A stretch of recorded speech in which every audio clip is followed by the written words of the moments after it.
there, welcome back to osteology classes, and today we will learn about Norma basalis. Observation of the skull from inferior aspect without mandible is Norma basalis. To learn this Norma basalis in an easier way, we can divide it into three parts: anterior, middle and posterior.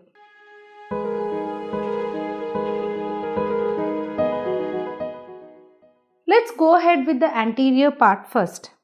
Anterior part of Norma basalis is formed by alveolar arch which possesses bony sockets for teeth of upper jaw. And in the middle, it is formed by the hard palate. Posterior border of the hard palate separates the anterior part from the middle part of Norma basalis. Let's see more features about anterior part. So, looking on the posterior border here, it is identified by projection which is known as posterior nasal spine. And let's see the bones contributing the formation of hard palate. Anterior 2/3 of the hard palate is formed by palatine process of maxillae. So we know already there are two maxillae, right and left, and this right and left maxillae projects forming a palatine process which meets with each other at intermaxillary suture, forming anterior 2/3 of the hard palate. Posterior 1/3 of the hard palate is formed by horizontal plates of palatine bone. And both right and left palatine bones, just like palatine process of maxillae, they too meet in the midline at interpalatine suture. And next about the palatomaxillary suture. Palatomaxillary suture is the suture between the anterior 2/3 and posterior 1/3, that is between the palatine process of maxillae and posterior horizontal plate of palatine bone. They both join to form palatomaxillary suture. And if we join all these sutures and see, it appears to be like a cruciform. So it is named as cruciform suture altogether. And one more thing is near the posterior border of the hard palate. So just next to the posterior border of the hard palate, there are faint elevations like curved ridges which are called as palatine crest. And now we shall understand about the openings, that is the foramina present in the anterior part of Norma basalis. So first is the incisive fossa. Incisive fossa is present just behind the incisor teeth. So it is a deep depression present just behind the incisor teeth. And this incisive fossa, if we see keenly, it contains two openings, right and left incisive canals. Incisive canal transmits nasopalatine nerve and greater palatine vessels. Now we shall talk about greater palatine foramen and lesser palatine foramen. These foramens are appreciated on the posterolateral aspect of hard palate. Greater palatine foramen, they are present on each side. They are little prominent and little larger than the lesser palatine. And greater palatine vessels and nerve pass through greater palatine foramen. And this foramen is present near palatomaxillary suture. Let's talk about lesser palatine foramen. These are minute, tiny foramens. They are around 1 to 3 foramina located on just behind the greater palatine foramen on each side near the pyramidal process of palatine bone. And this lesser palatine foramina transmits lesser palatine vessels and nerves. So it is easy to remember. Greater palatine foramen transmits greater palatine vessels and nerve, and lesser palatine foramen transmits lesser palatine vessels and nerves. And one more point to know in anterior part is premaxilla. Premaxilla is a triangular piece of maxilla holding the 4 incisor teeth. In other vertebrates, not in humans, it is present as a separate bone, but in humans it is a part of maxilla. So this is all about anterior part of Norma basalis.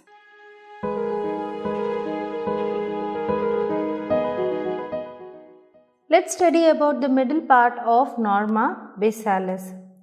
Middle part, it extends from the posterior border of hard palate anteriorly, and posteriorly it extends up to an imaginary line which is drawn across the margins of foramen magnum, separating the middle part from the posterior part of Norma basalis. Now we shall talk about its features. To learn the features of middle part of Norma basalis, we can divide into the center median area and right and left lateral areas on each side. Now have a look at this center median area. Anteriorly we can see 2 openings which are called as posterior nasal apertures. These are the openings of nasal cavity from the posterior side, and these apertures are also termed as posterior choanae. And these apertures, they are separated by a bony partition. So the bone which splits into right and left posterior nasal apertures is vomer. So the vomer is a thin plate like bone which makes the major part of nasal septum. And if you observe, the vomer splits into 2 thin bony plates which are known as ala of vomer. So these alae articulates with the anterior end of the sphenoid, which is nothing but the rostrum of sphenoid. Posterior to this vomer, we can see a wedge-shaped bony bar, and this bone is formed by 2 structures, that is the inferior surface of the body of the sphenoid and basilar part of occipital bone, which is nothing but the basi-occiput. So the body of the sphenoid and the basi-occiput, they fuse completely to form this wedge-shaped bone. Extends till the anterior margins of foramen magnum. And this bony bar on the inferior side, we can see it is quite irregular because of some pits. And these pits are meant for the pharyngeal tonsil, which makes the roof of pharynx. And this inferior surface of the sphenoid and basi-occiput is marked by a median projection, a bony projection, which is known as pharyngeal tubercle. Now have a look on the lateral areas of the middle part of Norma basalis. These lateral areas on each side, they are formed by 2 parts of sphenoid and 3 parts of temporal bone. So let's see what are these. So the 2 parts of sphenoid are pterygoid process and greater wing of sphenoid. And the 3 parts of temporal bone are petrous part, tympanic part and squamous part of temporal bone. So we shall see each one in detail now. So starting with this pterygoid process. So the pterygoid process is the process from the sphenoid, and it present posterior to the last molar tooth. If you see, it is present just behind the last socket, last molar tooth. The pterygoid process shows 2 pterygoid plates, lateral and medial pterygoid plates. And lateral pterygoid plate is quite broad, and it makes a boundary of infratemporal fossa. So it forms the medial wall of infratemporal fossa, which is well appreciated in Norma lateralis. The medial plate shows a prolongation which is called as pterygoid hamulus. This pterygoid hamulus is called hamulus because it is hammer-like or hook-like prolongation. And the groove which is present between this medial and lateral pterygoid plate is pterygoid fossa. If we trace the medial pterygoid plate near the body of the sphenoid, it splits by enclosing a small triangular fossa which is called as scaphoid fossa. So we can make out that scaphoid fossa is different from pterygoid fossa. Pterygoid fossa is the fossa between two plates, medial and lateral pterygoid plates. Scaphoid fossa is formed by the medial pterygoid plate itself. It is a very small triangular depression present near the body of the sphenoid. And if we trace the medial pterygoid plate at the site of articulation near to the sphenoid, it articulates with the palatine bone anteriorly. So the palatine bone has a projection called as sphenoidal process of palatine bone. So the medial pterygoid plate articulates with the sphenoidal process of palatine bone by making a prolonged process. So if we trace the medial pterygoid plate, it continues as a process which is called as vaginal process. So this vaginal process of medial pterygoid plate is associated with two tiny foramens. I hope you can appreciate in this picture. The two tiny foramens are seen where the vaginal process of medial pterygoid plate articulates. The anterior one is palatino-vaginal canal or pharyngeal canal, and the vomerovaginal canal, which is also a tiny foramen, lies little posterior to the pharyngeal canal. Let's see palatino-vaginal canal or pharyngeal canal. This canal is present between the vaginal process of medial pterygoid plate and sphenoidal process of palatine bone. So we can see a gap between the vaginal process of medial pterygoid plate and sphenoidal process of palatine bone. This gap is pharyngeal canal, and this canal leads anteriorly into pterygopalatine fossa, which contains a ganglion called pterygopalatine ganglion. So this palatino-vaginal canal transmits branches from the pterygopalatine ganglion and branches of maxillary artery, that is the pharyngeal branches of third part of maxillary artery. Let's talk about the next foramen, that is the vomerovaginal canal, which is also a tiny foramen, lies little posterior to the pharyngeal canal, and as the name says, it is between the vomer and the vaginal process of medial pterygoid plate. So vomerovaginal canal. So we know already the vomer, where it articulates with the sphenoid, it makes an ala. So each ala will articulate with the vaginal process of the medial pterygoid plate. So at the site of articulation, we can see this gap, which is termed as vomerovaginal canal, and this canal transmits pharyngeal nerve and vessels. So now we know palatino-vaginal and vomerovaginal canal, which are present in the median area of middle part of norma basalis. Let's see the other features in the lateral side.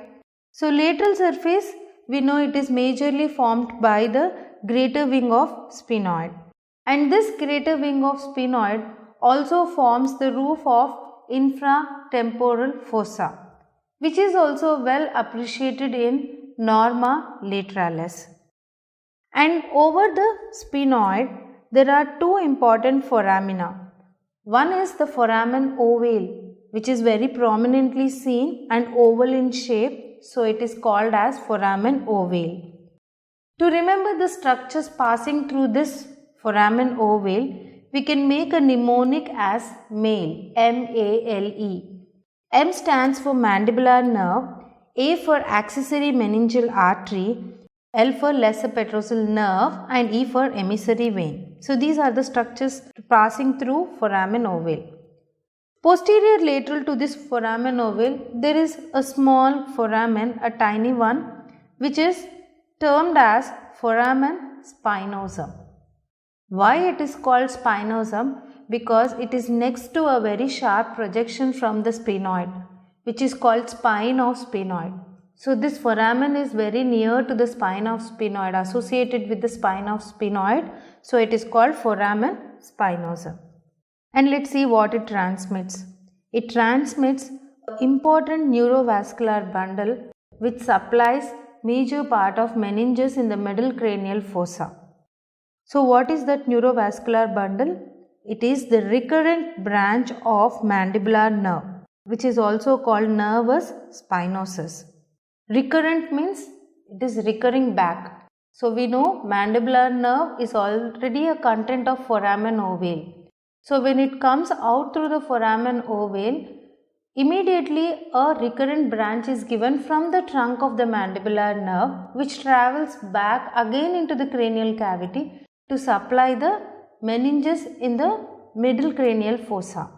So that is the reason it is called recurrent meningeal branch of mandibular. As it passes through foramen spinosum, it is also called nervus spinosus. Along with this nerve, the vessels are middle meningeal vessels, middle meningeal artery and middle meningeal vein, which also supplies the major part of meninges. So that is about the foramen spinosum. Next, moving on to the temporal bone. So the junction between the greater wing of the sphenoid and petrous part of temporal bone is marked by a sulcus. This sulcus is sulcus tubae, and in living it lodges cartilaginous part of eustachian tube.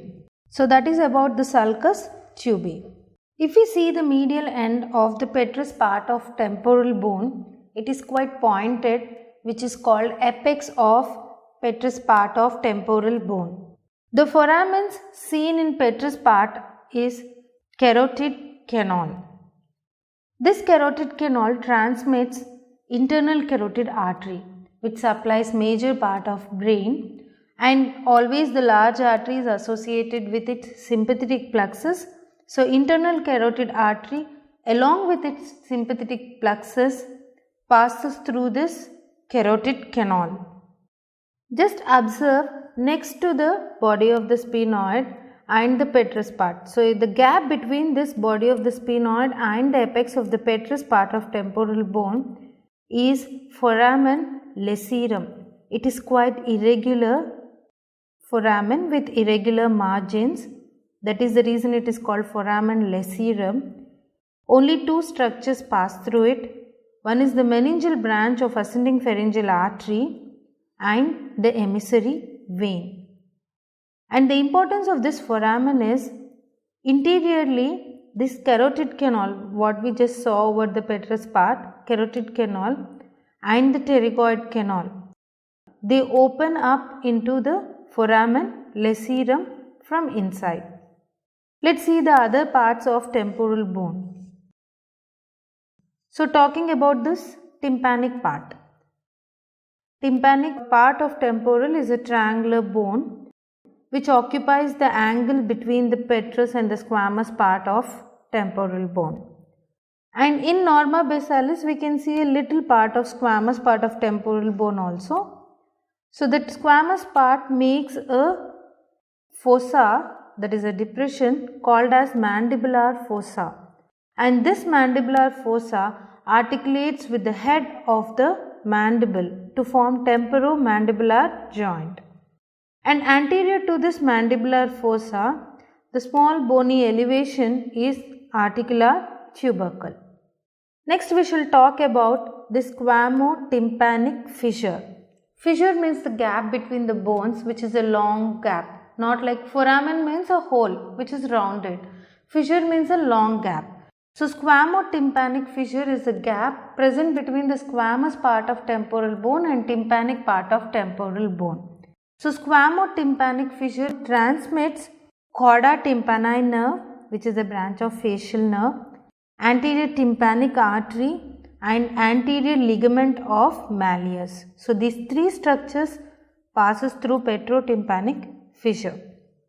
So this is all about the features, foramens and structures passing through the foramens of middle part of Norma basalis.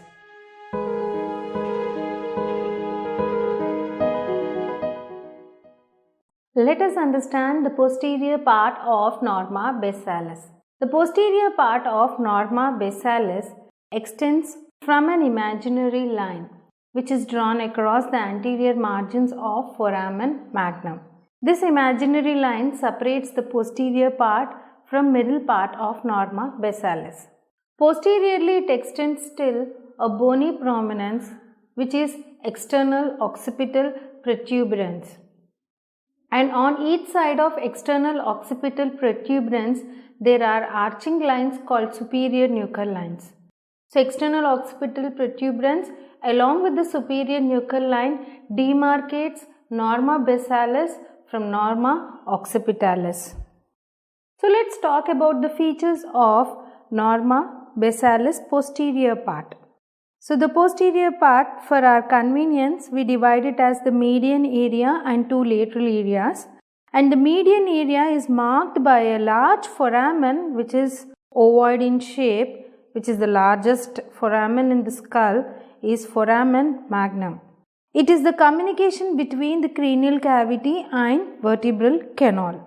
To remember the structures passing through this foramen magnum, for our easy learning, we divide it as anterior and posterior parts.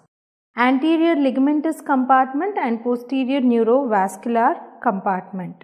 So, starting with this anterior ligamentous, that is ligaments are there in this anterior part, we can see the apical ligament of dens. Apical ligament means it is the ligaments attached to the apex of odontoid process or dens. Dens or odontoid process is the projection from second cervical vertebra axis.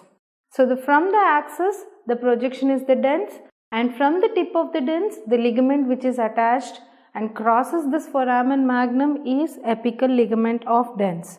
Along with the apical ligament, superior longitudinal band of cruciform ligament, membrana pectoria are also present.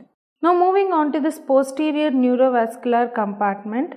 So posterior neurovascular means nervous tissue and blood vessels are seen on the posterior aspect. So the most important content is the lower part of medulla oblongata.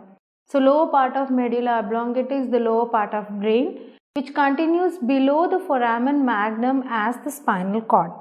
And this medulla is surrounded by the meninges, dura mater, arachnoid and pia mater, which continues as the meninges of the spinal cord too. And there are spinal roots of accessory nerve, that is the spinal part of 11th cranial nerve, also crosses the foramen magnum.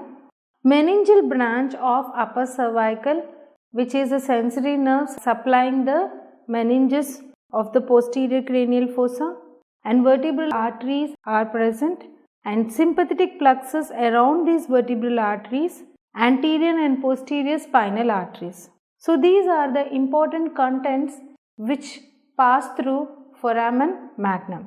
The other features in the median part of posterior Norma Besalis, we can see the projection here which is external occipital protuberance. From external occipital protuberance, if we trace anteriorly till the foramen magnum, there is a median crest, median elevation of bone called as external occipital crest. And let's talk about the lateral areas. The lateral areas, just anterior laterally to the foramen magnum, we can see nice condyles which are termed as occipital condyles. These condyles articulate with the first cervical vertebra, which is the atlas. And the foramens associated with these condyles are, one is the hypoglossal canal. Hypoglossal nerve is the 12th cranial nerve. So the nerve passing through this canal is hypogloss. That is the reason it is called hypoglossal canal. Hypoglossal canal is located hiding anterior to the occipital condyles. So it is difficult to identify the canal from Besalis view. But if you put a probe, the internal opening of it we can see along the margins of foramen magnum in the posterior cranial fossa, which is appreciated along the inner margins of foramen magnum. So this is the hypoglossal canal and it transmits hypoglossal nerve, meningeal branch of ascending pharyngeal artery and emissary vein. And the other lateral areas is formed by the squamous part of occipital bone, which is marked by superior nuchal lines on each side. And these superior nuchal lines are well defined ridges on each side of external occipital protuberance. Next, along the superior nuchal lines, the parallel lines which are present on each side of external occipital crest are inferior nuchal lines. Inferior nuchal lines are anterior to the superior nuchal lines on each side of external occipital crest. Now we shall talk about a very important foramen is jugular foramen. Jugular foramen, why I am saying it is important, because it is unique. The 3 cranial nerves crosses the jugular foramen. That is the only foramen where the 3 cranial nerves are passing through.